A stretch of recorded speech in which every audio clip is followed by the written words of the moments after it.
Welcome all.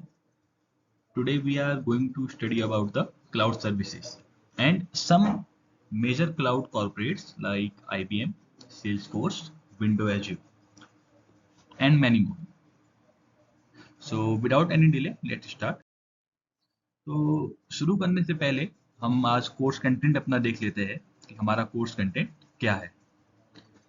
So first we have introduction to cloud service. Okay.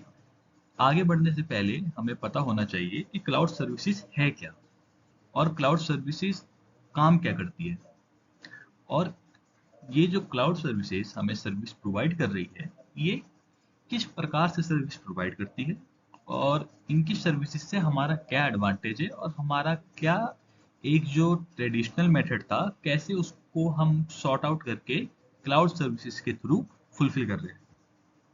Then we have classification of basic cloud service provider. Now there is a classification between cloud service provider. Okay. यहाँ पे हम एक cloud service की बात नहीं करते. Cloud services तीन major part में डिवाइड है. हमने कल भी इसके बारे में पढ़ा था, जैसे कि infrastructure as a service, platform as a service and SaaS. Okay, software as a service. फिर हम पढ़ेंगे कुछ कंपनीज के बारे में जिन्होंने अपने क्लाउड डेवलप किए और क्लाउड को डिप्लॉय किया है from one region to another region for the welfare of the private organisation और we say government organisation. There is EMC IT, Microsoft Windows Azure, one of the we able to say that the major proportion in the global field of the cloud. Salesforce Service Cloud Knowledge as a Service. So Salesforce Service Cloud is not basically a globe cloud. It's actually a cloud service which basically act as a bridge between the client and the top servers for the only we are able to say for the sales purpose or for the CRM purpose. Then we have cloud standard and management. So basically all cloud have some particular standards and some particular management. Basically what they do, they mainly categorize the cloud services and cloud laws according to the user need.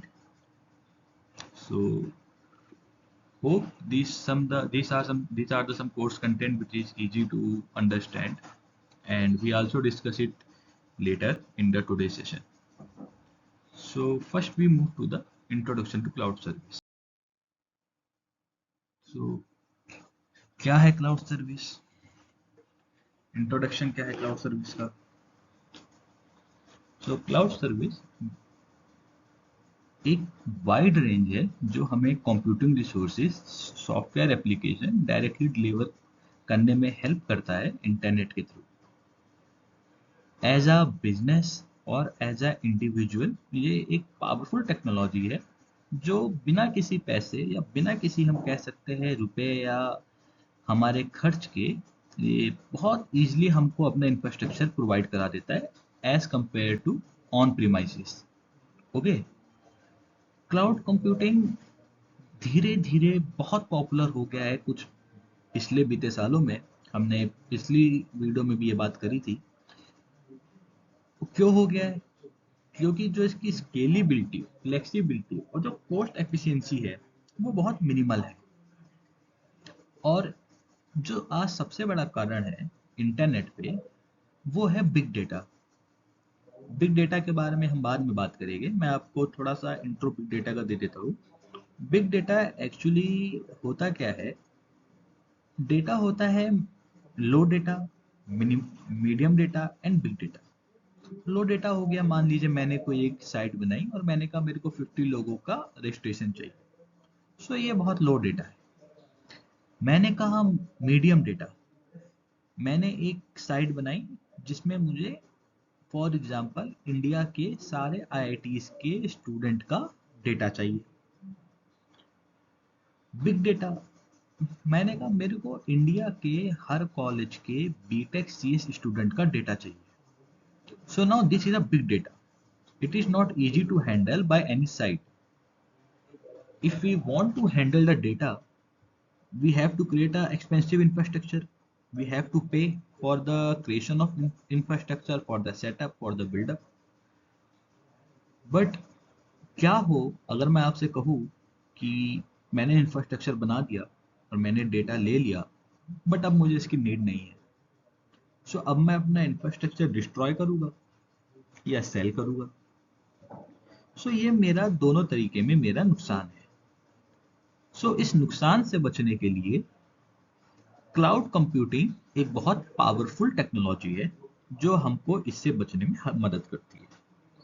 मैं एक site बनाऊंगा, उसको cloud पर deploy कर दूंगा, and with the help of various cloud services I am able to scale the demand on demand। मैं अपने site में पहले उसको मैं इंडिया के लिए कर सकता हूँ, इंडिया के सारे बीटेक सीएससी स्टूडेंट, और मैं चाहूँ तो उसको ओनली एक यूनिवर्सिटी के 50 स्टूडेंट्स के लिए भी कर सकता हूँ। और मुझे बस जितना मैं उसको इंक्रीज करूंगा उसका पे करना है, और जितना मैं रिड्यूस करूंगा उसका तो पे बहुत कम होगा। So I highlight this line because I think this line is very important for you and for the every cloud engineer. So cloud provider handle the maintenance, update and security of the infrastructure, allowing customer to simply consume the services they need. Now what is this? ये क्या लिखा है यहाँ पे? क्या बोला मैंने? यहाँ पे ये लिखा है कि आपने तो क्लाउड सर्विस यूज कर रहे हो या आपने कर ली है, आप आगे करोगे, बट जो क्लाउड प्रोवाइडर्स है वो अपने आप आपके मेंटेनेंस को अपडेट करेंगे, मेंटेन करेंगे और सिक्योरिटी प्रोवाइड कराएंगे आपके इंफ्रास्ट्रक्चर को। सो दे डोंट चार्ज एनीथिंग, ये इसका आपसे कोई पैसा नहीं लेंगे। मान लीजिए, मैं आपको एग्जांपल से समझाता हूँ। मान लीजिए आपने कार ली है और आपने अपनी कार गैराज में रख दी। अब आपने एक सिक्योरिटी गार्ड रखा है जो आपकी कार की सिक्योरिटी कर रहा है। आप 5-10 डेज बाद आके देखते हैं कि उस सिक्योरिटी गार्ड ने आपके कार के जहाँ गैराज था वहां पे वायर्स लगा दिए। आप 15 डेज बाद देखते हैं कि उसने वहां पे इलेक्ट्रिक करंट वायर्स में दे दिया है। फिर आप देखते हैं उन्होंने वहां पे 2 डॉग्स रख दिए। फिर आप देखते हैं उन्होंने विंडशील्ड क्रिएट कर दी है। सो इसमें एडवांटेज किसका है? कार ओनर का। और सिक्योरिटी पैसा भी नहीं ले रही है। So overall the one who is in profit is only the cloud user. Okay. Now, furthermore, cloud service enable remote access and collaboration. Cloud service की जो सबसे अच्छी बात है वो ये है कि ये रिमोटली एक्सेस है। ऐसा नहीं है कि आपको अगर अमेरिका का गूगल क्लाउड या अमेरिका का आप अमेजोन यूज कर रहे हैं क्लाउड में, सो आपको अमेरिका जाना पड़े स्पीड के लिए, या आपको लग रहा है वहां जाके हमारा डेटा सिक्योर है या हम उसके पास बैठ के करते हैं जो हमें बेसिकली अपने घर में लगता है कि नेटवर्क कम होने पे वहां जाओ नेटवर्क जाता है। ऐसा नहीं, आप कहीं से भी दीजिए, आपका जो डेटा है क्लाउड का वो कंप्लीटली करेक्ट है। This has become particularly crucial in the era of remote work and distributed teams. बहुत क्रूशियल है यह आज के एरा में जहां रिमोट वर्क और डिस्ट्रीब्यूटेड टीम्स काम कर रही है। मैं अगर आपको इसको समझाऊं थोड़ा सा, मान लीजिए अमेजॉन क्लाउड में मैं वर्चुअलाइजेशन, स्टोरेज, एम्पलीफायर और लैम्डा और क्लाउड वॉच यूज कर पा रहा हूँ, बट किसी कारण मैं अमेजॉन आरडीएस यूज नहीं कर पा रहा हूँ। अमेजॉन आरडीएस क्या है? अमेजॉन आरडीएस डेटाबेस का काम करता है, आरडीबीएमएस का काम करता है, जो प्रोवाइड करता है किसी भी यूजर को आरडीबीएमएस यूज करने का। मैं मान लीजिए एक स्टूडेंट को लेता हूँ जो आरडीबीएमएस पे, जो आरडीएस पे काम कर लेता है। अब इससे मेरा क्या फायदा हुआ? इससे मेरा ये फायदा हुआ कि मैं अपना काम कर रहा हूँ, वो अपना काम कर रहा है, और हम दोनों एक ही क्लाउड पे काम कर रहे हैं। सो डिस्ट्रीब्यूटेड टीम भी बहुत आसानी से यहाँ पे काम कर सकती है बिना किसी प्रॉब्लम के। Overall, the growth of the cloud computing has transformed the way business and individual approaches technology, offering a more scalable and cost-effective alternative to traditional on-premises solution. Cloud computing ने बिजनेस को transform कर दिया है। और एक individual जो एक आदमी की टेक्नोलॉजी उसके पास जो होती थी, उससे भी उसने उसकी बहुत ग्रोथ कर ली है। अगर एक ऑर्गेनाइजेशन और एक हम पर्टिकुलर इंसान की बात करें, सो उसको बहुत कुछ करना पड़ता था, बट अब क्लाउड में ऐसा नहीं है। वो क्लाउड के थ्रू डायरेक्टली अपनी हेल्प कर सकता है। और offering a more scalable and cost-effective alternative to traditional on-premises solution।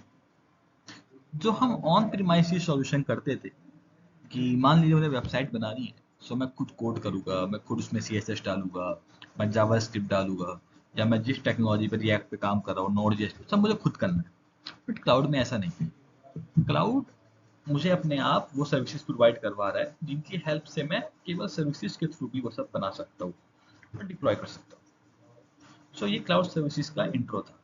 Cloud services क्या क्या एडवांटेज देती है और क्या क्या हमको मॉडिफिकेशंस और अपडेट के तरीके देती है। Now classification of basic cloud service provider. So these are the some basic cloud service provider like Amazon Web Service (AWS), Microsoft Azure, IBM Cloud, Google GCP, Salesforce, TCS Cloud, and many more. Now what is this? So these are the some cloud service provider। ये जैसा आप नाम से समझ पा रहे हैं कि ये केवल क्लाउड सर्विस प्रोवाइड आपको देता है। आप जरूरी तो नहीं आप एक ही क्लाउड यूज करें, आप कोई सा भी क्लाउड यूज कर सकते हैं। सो ये सब different different cloud service provider है। ओके, Amazon AWS, ये AWS one of the most leading cloud provider. Okay, so overall जब हम एक पाई चार्ट की बात करते हैं जिसमें क्लाउड सर्विस अगर हम ध्यान से देखें, सो AWS use 31% of it, Microsoft Azure use 25% of it, IBM Cloud and other services are the uses. If we combine all of them, they use 7 to 15%, and rest is of like GCP, IBM, Salesforce. Okay, so AWS providing last, so AWS हमें बहुत fast service provide कराता है, storage, database और बहुत सारे। Microsoft azure भी हमको बहुत सी सर्विस प्रोवाइड कराता है, नेटवर्किंग, डेटाबेस, एप्लीकेशन बनाने के लिए, डेटाबेस यूज करने के लिए। IBM बेसिकली क्या करता है, IBM आपको अपने क्लाउड प्रोवाइड नहीं कराएगा। IBM आपका जो प्राइवेट क्लाउड है और जो उसका अपना पब्लिक क्लाउड है, वो उसको मिक्स करके अपनी सर्विसेज आपके प्राइवेट क्लाउड को देगा, आपके ऑन प्रीमाइसेस इंफ्रास्ट्रक्चर को। जैसे मान लीजिए मेरा एक प्राइवेट क्लाउड है, मुझे कुछ सर्विसेज चाहिए, स्टोरेज की चाहिए, वेबसाइट डिप्लॉयमेंट की चाहिए, एप्लीकेशन क्रिएट की चाहिए, एक मॉनिटरिंग की चाहिए। सो मेरे पे बहुत बेसिक सर्विसेज है। सो मैं IBM की हेल्प से उनकी सर्विसेज की डिमांड करूंगा और IBM देखेगा अगर मेरे पे सर्विसेज बेसिक्स पे है, सो वो मुझे अपनी सर्विसेज प्रोवाइड करा देगा और प्रोवाइड कराएगा ऑन द बेसिस ऑफ पे पर यूज। जितना मैं पे करूंगा उतना मैं यूज कर सकता हूँ। Now let's move to the IBM Smart Cloud. What is IBM Smart Cloud? As I told you recently, that IBM is not a complete cloud. Yes, IBM is a cloud, but IBM is not a complete cloud, means that IBM वो नहीं है जो अपनी services खुद दे, जैसे कि Amazon, Azure, GCP और others clouds दे रहे। IBM बेसिकली क्लाउड सर्विस जो कंज्यूमर है और जो क्लाउड सर्विस क्रिएटर है, उसके बीच अपनी तीनों services, infrastructure as a service, platform as a service and SaaS, which we also known as software as a service, इन तीनों सर्विस की मदद से ये जो सर्विस हमें चाहिए IBM हमें प्रोवाइड करा देगा हमारे प्राइवेट क्लाउड में।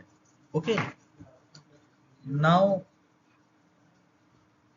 आईबीएम क्या कहता है एक बार देख लेते हैं। आईबीएम कहता है कि enterprise class cloud service and technology, जैसे मैंने आपको बताया कि ये एंटरप्राइजेस क्लाउड सर्विस है टेक्नोलॉजी में, जो कि कस्टमर को मदद करता है क्लाउड पढ़ने में, क्लाउड की एप्लीकेशन और क्लाउड की सर्विसेज डेवलप करने में, अडॉप्ट करने में, और ये बिजनेस पर्पज से one of the most best cloud environment provide कराता है।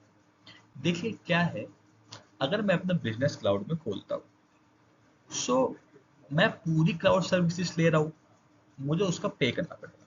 बट अगर मैं केवल अपने क्लाउड बना के स्मॉल स्केल पे मैं उस क्लाउड से मर्ज करने की कोशिश करता हूँ, सो बेसिकली वो पूरे क्लाउड सर्विसेज मुझे मिल जाएगी। सो ये मेरे लिए ज़्यादा आसान और ज़्यादा ईजी है। पर ये कब है? ये बिजनेस पर्पस के लिए बेस्ट है। ओके, इसके क्या क्या एडवांटेज है? Scalable infrastructure, hybrid cloud solution, industry specific service. Scalable infrastructure, IBM Smart Cloud provide highly scalable computing, storage, and network resources that can adapt to changing business need.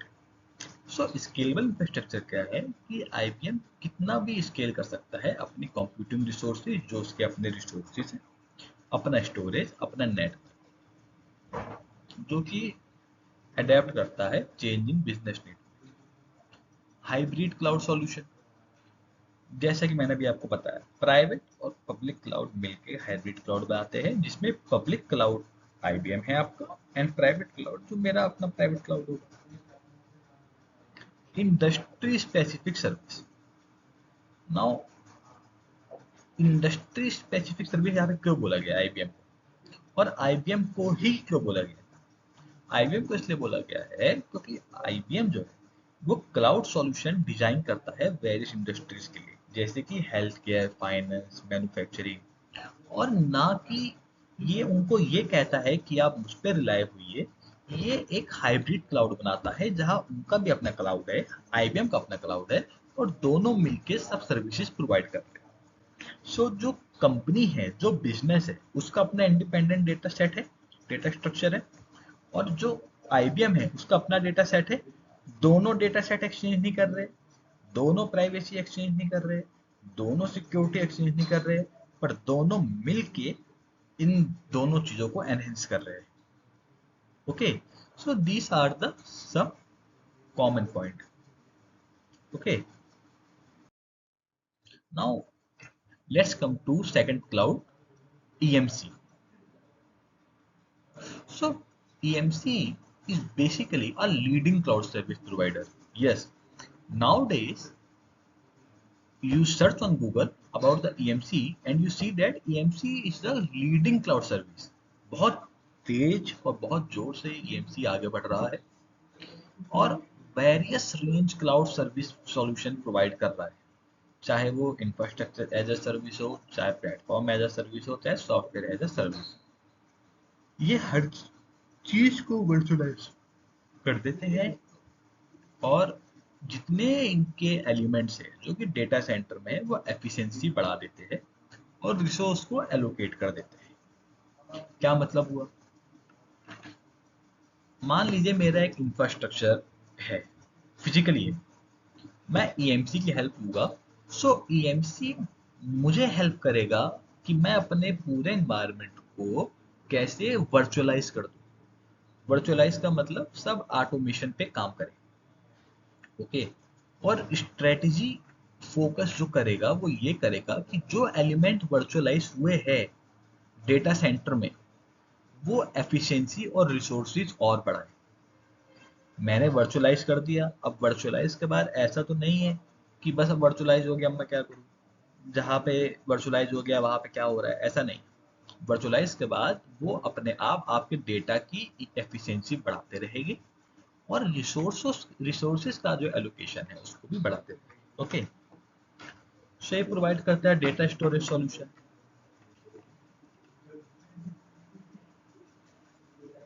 What is data storage solution? तो जैसे मैंने आपको बताया कि ये सब virtualise करता है, बट वर्चुअलाइज में क्या क्या करता है? जो वर्चुअलाइज में डेटा स्टोरेज सॉल्यूशन देता है। आज जो सबसे बड़ी प्रॉब्लम हर इंफ्रास्ट्रक्चर की है वो ये है कि डेटा बढ़ता जा रहा है। मैंने आपको स्टार्टिंग में बताया था कि सर्विसेज का मेन यूज क्या है और ये सर्विसेज क्यों प्रोवाइड कर रहे हैं और इसका एडवांटेज यूजर को क्या हो रहा है। आज डेटा जो है वो बहुत बढ़ रहा है। डेटा को हम हटा भी नहीं सकते और डेटा को हम नेगलेक्ट भी नहीं कर सकते। डेटा को अगर हम ले रहे हैं तो हमें सिक्योर भी करना है और डेटा की एफिशिएंसी भी बनाए रखनी है। सो उसके लिए EMC data storage solution provide कराता है, जैसे कि EMC provided cloud based solution storage, backup service provide कराता है जो कि बिजनेस को हेल्प करता है और मैनेज करता है किसी भी क्रिटिकल इंफॉर्मेशन को पाने या जानने के लिए। देखिए क्या है, अगर मैं आपको बोलूँ कि पहले के समय में एक फाइल सिस्टम होता था, अभी भी बहुत से जगहों पे आपने देखा होगा। फाइल सिस्टम में क्या होता है कि मान लीजिए मेरा डेटा है तो मैं अपने डेटा को फाइल पे रिकॉर्ड कर दूंगा और फाइल कहीं पे रख दी जाएगी। Now one day if I want to know my data from the file, there is thousands of files, hundred of files. Now how it is possible to check? कैसे पता चलेगा मेरी फाइल का है, मेरा डेटा का है? There is a lots of time to be taken. But in cloud computing or in computer services, it is not that much hard. I just simply go to the cloud, I simply search my file and the data store in data storage and I am very and बहुत आसानी से मेरे को मेरा data मिल जाएगा। ज़्यादा से ज़्यादा अगर मैं आपको बताऊँ तो मुझे 30 सेकंड्स लगेंगे। 30 सेकंड्स कोई बहुत ज़्यादा टाइम नहीं होता है, हम सबको पता है। So data storage solution EMC IT solution ये प्रोवाइड कराता है। Virtualisation and automation. So EMC enable करता है ऑर्गेनाइजेशन को अपने इंफ्रास्ट्रक्चर को वर्चुअलाइज कर दे और ऑटोमेट कर दे। अब ये ऐसा क्यों करता है? देखिए बच्चों, क्या है, ऑटोमेट और इंफ्रास्ट्रक्चर को ऑटोमेट करने का फायदा क्या है? देखिए क्या है ना, आज अगर हम किसी इंप्लॉय को अपने पे रखते हैं तो हमें उसका पैसा देना पड़ेगा। हमें उसका पैसा देना पड़ेगा। सो अब जब हम उसका पैसा देंगे तो देखिए कहीं ना कहीं हमारा नुकसान भी हो रहा है और फिर हमें ये भी नहीं पता कि जो हमारी चीज है वो पूरी सही है कि नहीं।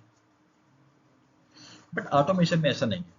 ऑटोमेशन में क्या है, ऑटोमेशन में मान लीजिए अगर मेरी कोई चीज है जो कि रन कर रही है, अगर उसमें कई प्रॉब्लम आती है तो मुझे डायरेक्ट पता चल जाएगा और मुझे बैठना भी नहीं है कि मैं 24 आवर स्क्रीन को देख रहा हूँ। मेरे को डायरेक्ट मैसेज या पॉपअप या फिर अलर्ट आ जाएगा कि सर आप में आपकी रिसोर्सिस में ये कमी आ गई है या ये प्रॉब्लम क्रिएट हो रही है या आगे चल के होगी। सो ऑटोमेशन और वर्चुअलाइजेशन ईएमसी प्रोवाइड करा रहा है जो कि हर ऑर्गेनाइजेशन के लिए बहुत बेस्ट केस है। Now now what? Manage services.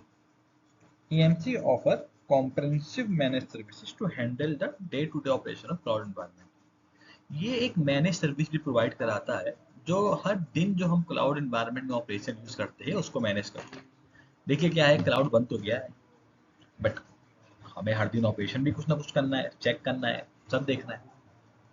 सो हम कैसे देख रहे हैं, क्या कर रहे हैं, कितना कर रहे हैं, कितना जोर से कर रहे हैं, कितना धीरे कर रहे हैं, सब मैनेज सर्विस जो ईएमसी प्रोवाइड कराता है वो बहुत easily day to day operation के थ्रू मैनेज कर लेते हैं। ओके, सो ये था EMC IT solution. EMC IT solution सब want everything to be virtualized. They provide data storage solution, virtualization and automation, and managed services. There are many other services also, but these are the major services. They also work on infrastructure as a service, platform as a service, and software as a service. Now come to the very globe cloud, that is Microsoft Windows Azure.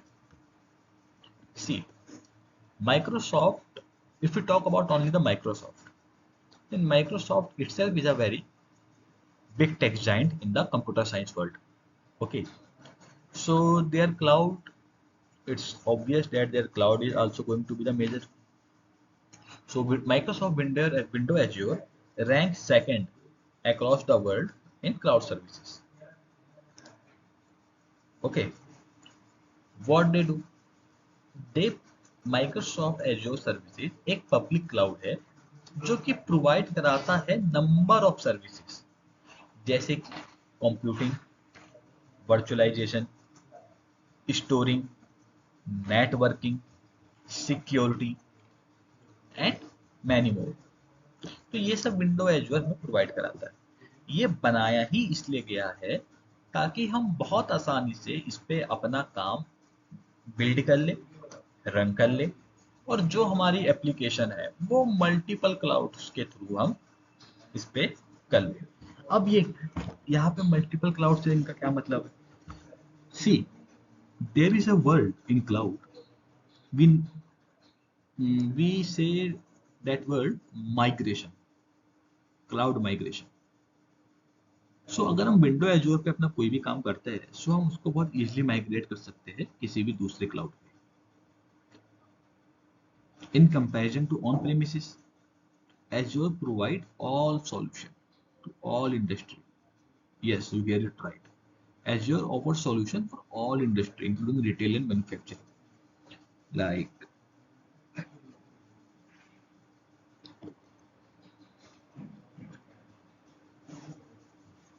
so here they provide infrastructure as a service, platform as a service, software as a service. Now Azure offer infrastructure as a service, providing virtual machine, storage, and network capabilities. So infrastructure के बारे में हम जानते हैं, virtual machine create कर सकते हैं, storage network का काम कर सकते हैं। इंफ्रास्ट्रक्चर एक एकदम फ्रॉम मिनिमल लेवल, जिसको हम कह सकते हैं कि एक मिनिमल लेवल से हम क्लाउड पे काम कर सकते हैं। मान लीजिए मुझे एक विंडोज क्रिएट करनी है, वर्चुअल विंडो क्रिएट करनी है, तो उसमें स्टोरेज मैं अपने हिसाब से ले सकता हूँ, रैम अपने हिसाब से ले सकता हूँ, सिक्योरिटी अपने हिसाब से ले सकता हूँ, नेटवर्क अपने हिसाब से क्रिएट कर सकता हूँ। सो ये हो गया infrastructure as service. Now platform as a service. Platform as a service हमें नेटवर्क या फिर वीएम क्रिएट करने की तो अलाउ नहीं करेगा, बट हम अपनी एप्लीकेशन को बिल्ड, टेस्ट, डिप्लॉय कर सकते हैं बिना किसी इंफ्रास्ट्रक्चर पे डिपेंड किए हुए। Okay, software as a service, Azure software service provide कराता है। Okay, if I tell you the example of OneDrive, so what is OneDrive? क्या है वन ड्राइव? वन ड्राइव एक टाइप का, हम कह सकते हैं जैसे गूगल का जीमेल है, वैसे वन ड्राइव भी एक एप्लीकेशन है, विंडोज का है वन ड्राइव। अब वन ड्राइव में हम क्या कर सकते हैं? कुछ नहीं कर सकते। हम वन ड्राइव में एप्लीकेशन को बस ऑन कर सकते हैं, मैसेज आ रहे हैं मैसेज भेज सकते हैं, बस इतना ही कर सकते हैं। ओके, इससे ज्यादा हम कुछ नहीं कर सकते। Now what is Microsoft window azure? हमने पहले आपको बताया, मैं उम्मीद करता हूँ बगल में आपको फोटो दिख रही होगी तो आपको बहुत कुछ समझ आ रहा होगा कैसे सब आपस में लिंक है। हमने एक वीएम बनाया, फिर हमने उसमें कुछ स्केल सेट किए, फिर हमने उसमें कंटेनर यूज किया जिसमें हम अपनी एप्लीकेशन डिप्लॉय कर रहे हैं। फिर कंटेन की कुछ रजिस्ट्री होती है कि जो हमने उसमें डिप्लॉय एप्लीकेशन करी है वो किन किन सेट्स, किन किन रजिस्ट्री और किन किन पर्टिकुलर पॉइंट्स के थ्रू वहां पे रन कर रही है। हम उस पर फंक्शन यूज करते हैं। फंक्शन क्या हो गया? कितनी टाइमिंग है, कितना डेटा है, कितना बिट्स है, क्या क्या उसकी एप्लीकेशन से जो ये सब चीजें अलाउ कर सकती है, बट ये सब चीजें अलाउ नहीं कर सकती। सॉरी, बैचेस है, कितने नंबर ऑफ बैचेस रन कर रहे हैं, एंड क्लाउड सर्विसेज। बेसिकली देखा जाए तो at the bottom only cloud services are there, by the help of which we are able to run a virtual machine.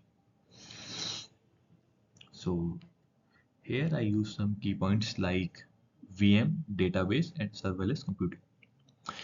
So virtual machine actually में हम नाम से ही समझ सकते हैं, machine which is not present physically. Like मेरा laptop तो ये फिजिकली प्रेजेंट है, इसमें जो विंडोज है या इसकी जो रैम है, इस रैम है, जो इसका स्टोरेज है, जो इसकी प्रोसेसिंग है, जो इसका नेटवर्क है, वो इनबिल्ट है। हम उसे मॉडिफाई, अपडेट, डिलीट नहीं कर सकते। But what is VM? So VM basically a layer above the hypervisor, and hypervisor VM को अलाउ करता है डिफरेंट वर्चुअल सर्वर्स या डिफरेंट वर्चुअल मशीन्स को एक ही सर्वर पे एक साथ रन करने का।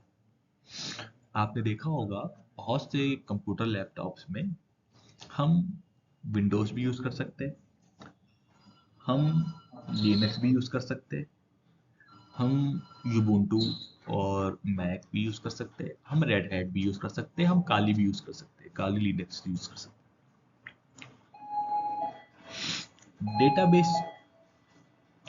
डेटाबेस हो गया, utilise a variety of Azure database service including SQL, NoSQL and more. Okay, database क्या हुआ? सो डेटाबेस हो गया कि जो हम यूटिलाइज कर रहे हैं अपने एज्योर डेटाबेस को, इंक्लूडिंग एसक्यूएल, नोएसक्यूएल, बहुत से डेटाबेस को हम बहुत इजीली डिप्लॉय और यूटिलाइज कर सकते हैं।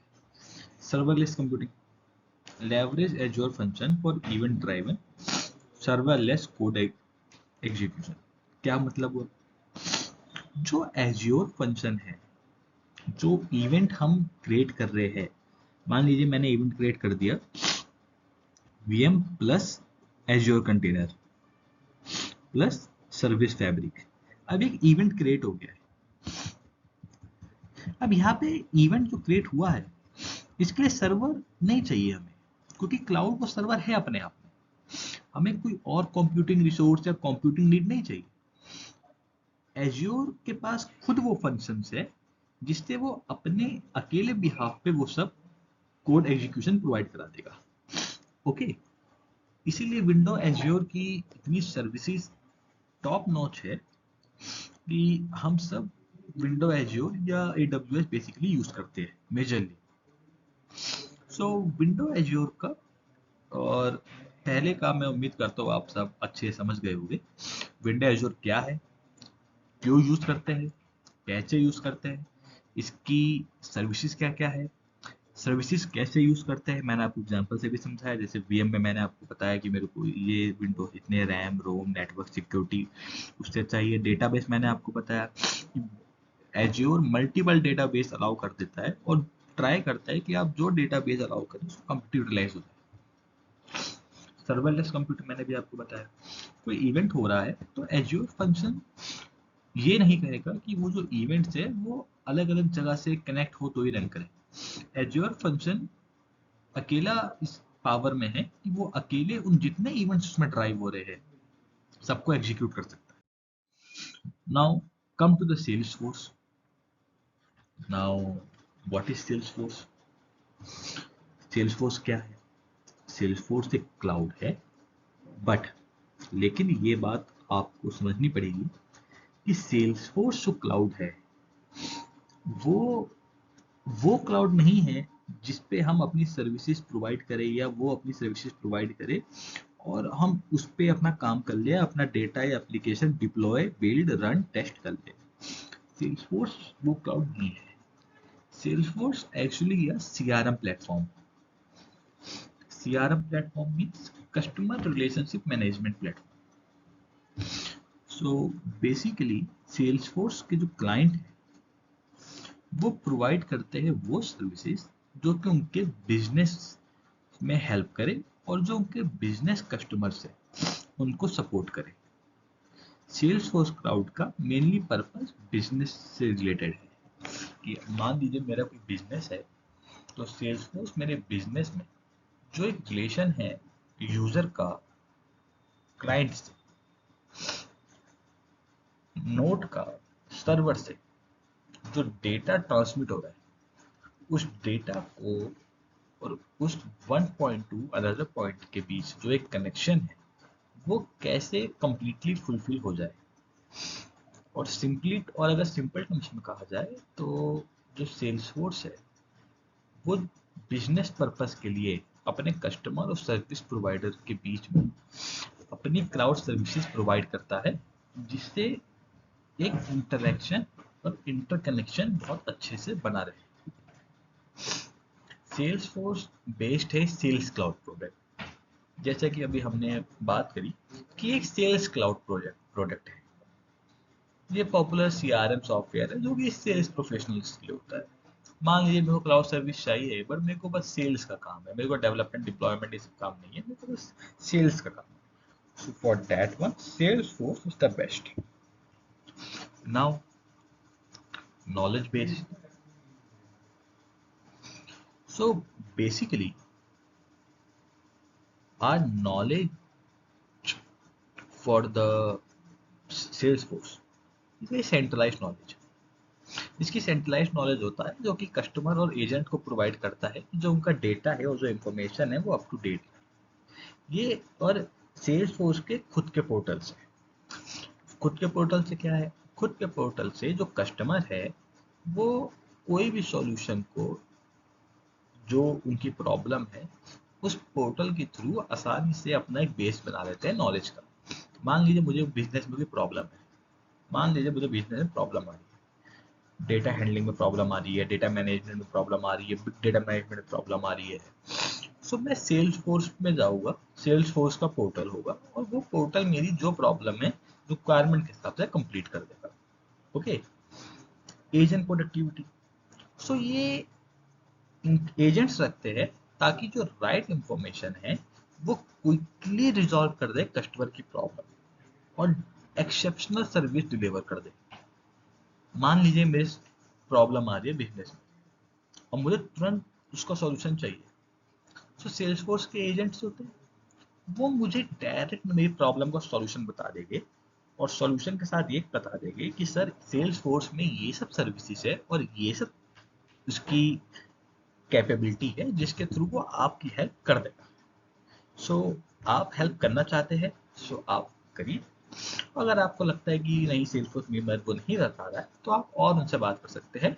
वो बेसिकली कस्टमर का जो बिजनेस के प्रति अगर जो क्लाउड यूज कर रहे हैं, बेसिकली उनकी सब प्रॉब्लम को सॉर्ट आउट करने का काम सेल्सफोर्स करता है। सेल्सफोर्स एक नॉलेज एज अ सर्विस भी प्रोवाइड करता है। जैसे कि इनमें एक ओमनी चैनल होता है। ओमनी चैनल क्या होता है? एक कस्टमर एक्सपीरियंस होता है मल्टीपल चैनल्स के बीच। जैसे मान लीजिए मैं सेल्स फोर्स से मदद मांग रहा हूँ, अब मैं वेब के थ्रू मांग सकता हूँ, मोबाइल के थ्रू मांग सकता हूँ, मेल के थ्रू मांग सकता हूँ, चैट के थ्रू मांग सकता हूँ। अब मैं इतनी प्रकार से मदद मांग रहा हूँ तो कहीं पे लैग हो सकता है, बफरिंग हो सकती है, नेटवर्क इशू हो सकता है, ट्रैफिक हो सकता है। नहीं, सेल्स फोर्स में ऐसा नहीं है। इसमें एक ओमनी चैनल होता है जो कि प्रोवाइड कराता है एक सीमलेस एक्सपीरियंस। आप चाहे किसी भी चैनल के थ्रू जाए, आपको कहीं पे कोई प्रॉब्लम नहीं होगी। Analytics and insight. सो एक कस्टमर का बिहेवियर होता है। आप जब किसी सर्विस को यूज करते हैं कंटिन्यूसली, सो आपका एक बिहेवियर बन जाता है सर्विस के प्रति। सो वो जो सर्विस है वो इम्प्रूव करता है आपका नॉलेज बेस। पर वो नॉलेज बेस इंक्रीज कैसे कर रहा है, वो सर्विस कैसे कर रही है? सो सेल्स फोर्स एक वैल्यूएबल इंसाइट और कस्टमर बिहेवियर, वैल्यूएबल इंसाइट्स को कस्टमर बिहेवियर में देखता है और उसके हिसाब से अपनी सर्विसेज को इम्प्रूव करता रहता है। मान लीजिए मैंने एक कंपनी में कहा कि मुझे प्रॉब्लम आ रही है कि जो मेरा बिजनेस है वो इस जगह पे काम नहीं कर पा रहा है। सो सेल्सफोर्स मुझे ये नहीं कहेगी कि ठीक है सर आपकी प्रॉब्लम ये है, ये सॉल्यूशन। वो सॉल्यूशन मुझे प्रोवाइड कराएगी, बट वो मुझे आगे भी कह सकती है कि सर इसकी प्रॉब्लम और भी है। सो वो मुझे उस लेवल पे भी मेरी प्रॉब्लम समझेगी और उस लेवल पे भी मेरी प्रॉब्लम सॉर्ट आउट करेगी। Collaboration and authoring. So Salesforce team को अपनी कोलैबोरेट और स्ट्रीमलाइन कंटेंट ऑथर और authoring maintain high quality and up to date knowledge base रखने की परमिशन देता है। मान लीजिए मैं अगर आज ये आपसे कहूँ कि मुझे क्लाउड में वो सर्विसेज चाहिए जो मेटा यूज कर रही है, सो बहुत सी क्लाउड कंपनीज कहेगी कि सर मेटा की क्लाउड टेक्नोलॉजीज हम नहीं मैच कर सकते because Meta is one of the most globally accessible. But as a business model, Salesforce जो अप टू डेट इंफॉर्मेशन है मेटा की मुझे पूरी प्रोवाइड कराएगी, और एक जो हाई क्वालिटी इंफॉर्मेशन होगी, ये नहीं कि सर मेटा की ये सर्विसेज है आप ये ले लीजिए, जो एक हाई क्वालिटी डेटा है कि मेटा ये सर्विस है बट वो यूज क्यों करता है, और मैं जो सर्विस यूज कर रहा हूँ क्यों यूज कर रहा हूँ। ये एक क्वालिटी डेटा और एक अप टू डेट नॉलेज का काम कोलैबोरेशन एंड ऑथरिंग के थ्रू बहुत इजी हो जाता है सेल्सफोर्स में। Now there are some cloud standards and management. Now आप एक बात सोचो, अगर क्लाउड इतना है तो क्लाउड तो आने वाले टाइम में सब एम्प्लॉयज की जॉब खत्म कर देगा। हर बच्चा क्लाउड अगर पढ़ ले तो क्लाउड पढ़ के वो तो अकेले पूरी टीम का काम कर रहा है, बट ऐसा नहीं है। क्योंकि जब एक ऑर्गेनाइजेशन वर्क करती है सो वो वर्क करती है on the behalf of their data, their demands, how the current society access the technology. आज मैं आपको एग्जांपल देता हूँ। हम फोटोज लेते हैं और फोटोज को गैलरी में सेव कर लेते हैं। हम में से कितने उन फोटोज को गूगल ड्राइव में सेव करते हैं? So there are hardly few who use the Google Cloud. Basically, what we do, we save in gallery and we upload it to our laptop or our pen drive. Simple. So, isn't cloud able to solve this problem? Yes, cloud able to solve this problem, but we are not up to date to the technology. Okay, so established standards like OpenStack, NIST, CSMIC ensure interoperability and portability across cloud platforms. तो cloud standards ये है कि जो एक open stack की तरह होता है, एनआईएसटी और सीएसएमआईसी इंश्योर करता है कि जो क्लाउड है इसका, ये क्लाउड प्लेटफॉर्म इजिली पोर्टेबल हो और इंटरऑपरेबिलिटी हो।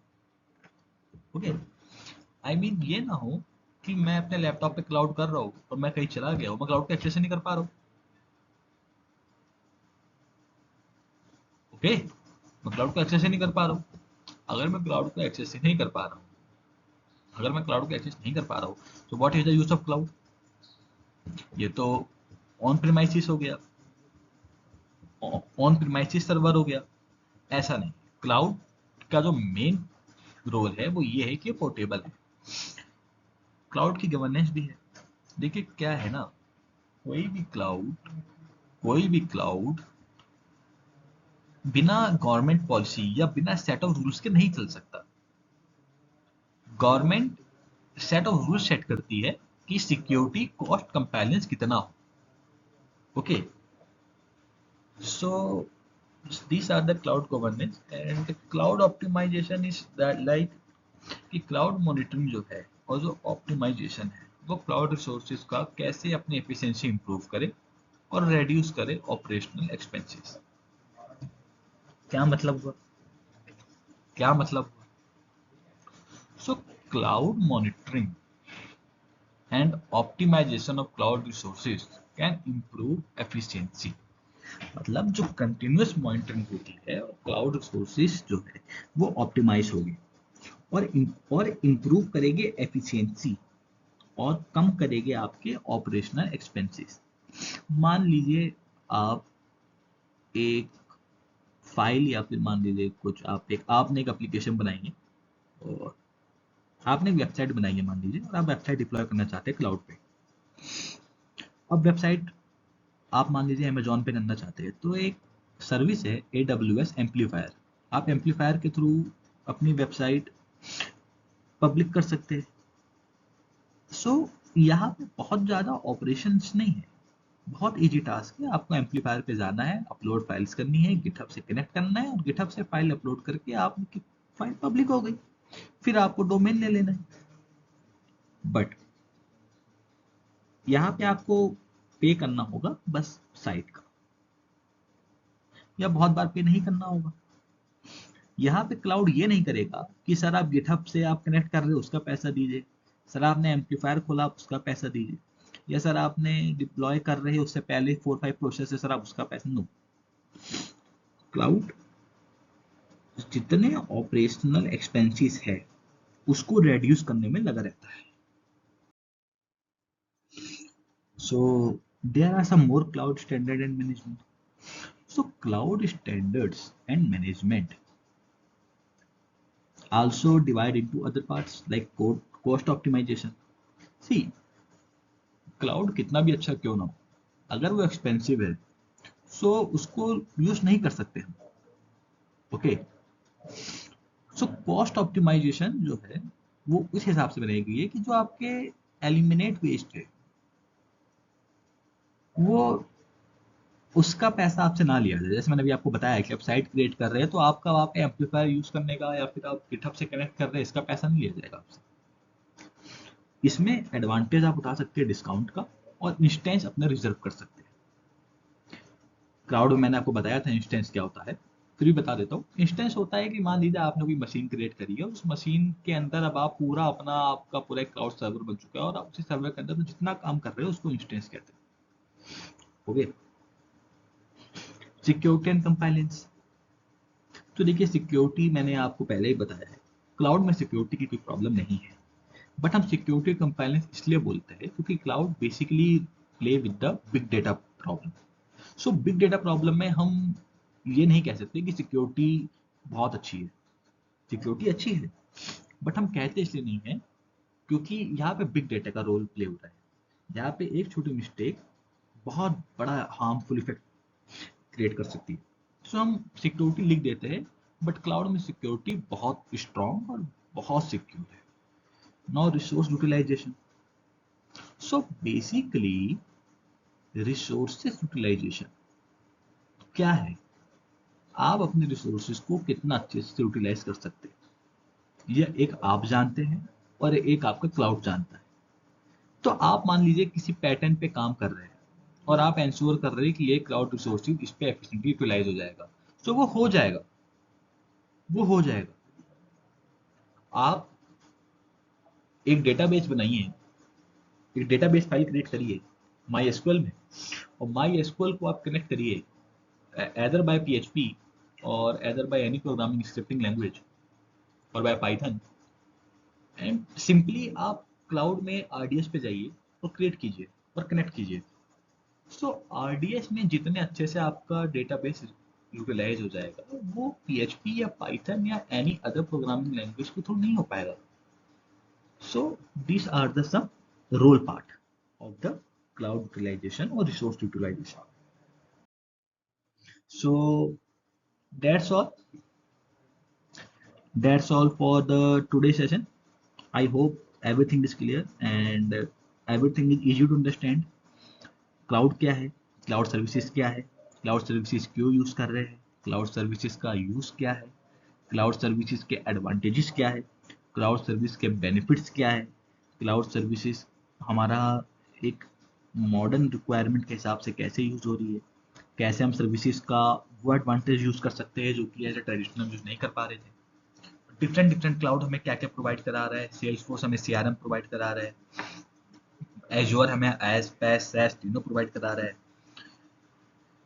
IBM भी हमें एज पैस सैस तीनों प्रोवाइड करा रहा है, पर IBM हाइब्रिड क्लाउड में काम कर रहा है एंड माइक्रोसॉफ्ट प्राइवेट क्लाउड है, कंप्लीट क्लाउड है, ग्लोबल हब है एंड सेल्स फोर्स CRM है एंड ECSIT सॉल्यूशन जैसा हमने अभी बताया आपको वो प्रोवाइड करता है कि आपका सब इंफ्रास्ट्रक्चर वर्चुअलाइजेशन में कन्वर्ट हो जाए.